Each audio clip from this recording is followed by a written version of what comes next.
years ago there lived a mighty king whom heaven had blessed with a clever and beautiful son. When he was only 10 years old, the boy was cleverer than all the king's counsellors put together, and when he was 20, he was the greatest hero in the whole kingdom.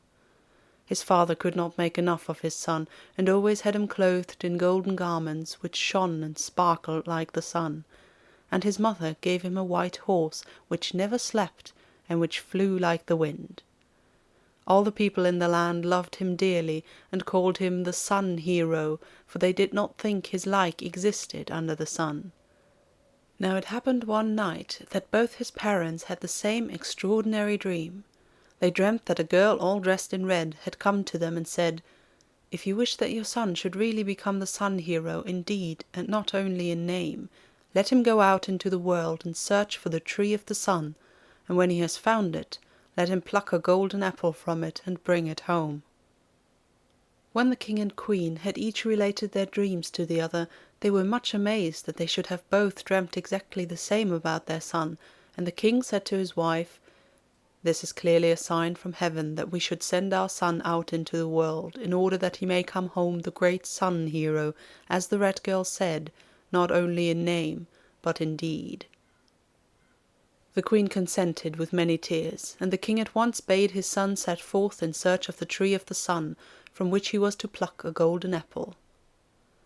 The prince was delighted at the prospect, and set out on his travels that very day.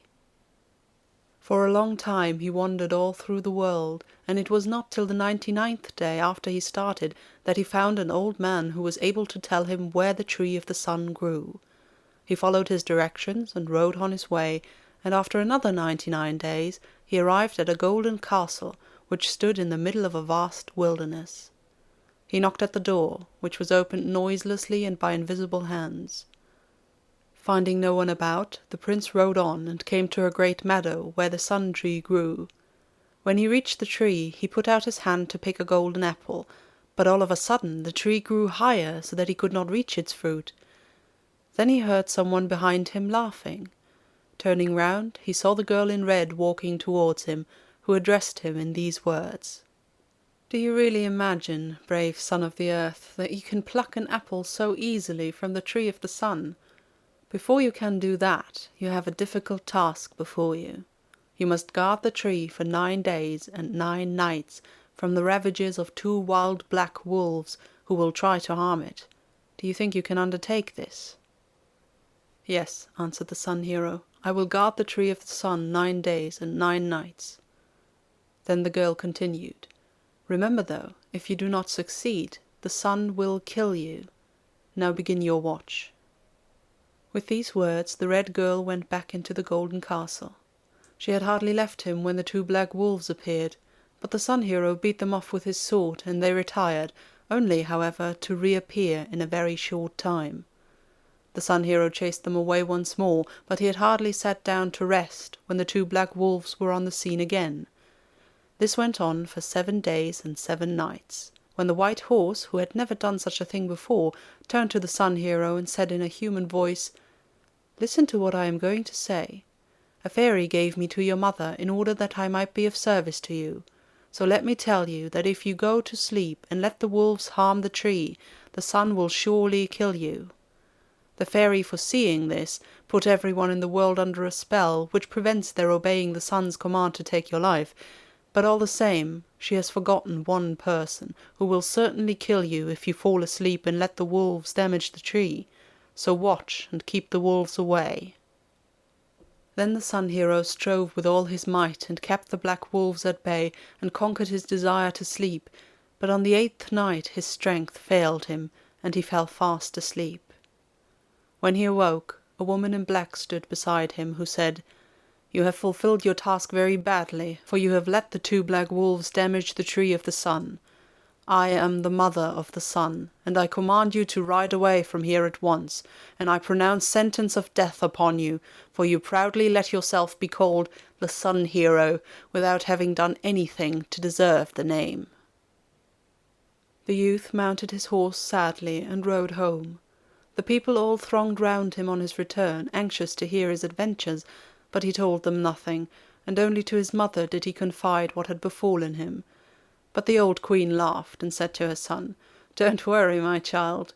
You see, the fairy has protected you so far, and the sun has found no one to kill you. So cheer up and be happy." After a time the prince forgot all about his adventure, and married a beautiful princess, with whom he lived very happily for some time. But one day when he was out hunting he felt very thirsty, and coming to a stream he stooped down to drink from it, and this caused his death, for a crab came swimming up and with its claws tore out his tongue.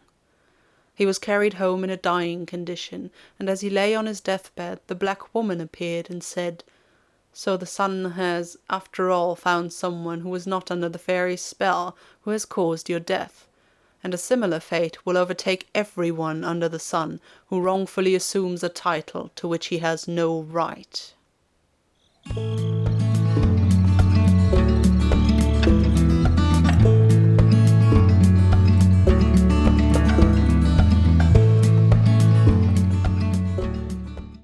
Mighty.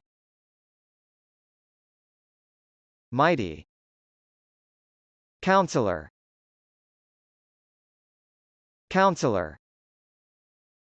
Deed. Deed. Pluck. Pluck. Bid. Bid. Wilderness. Wilderness. Meadow. Meadow. Ravage. Ravage. Strive. Strive. Mounted. Mounted. Throng. Throng. Confide. Confide. Befall.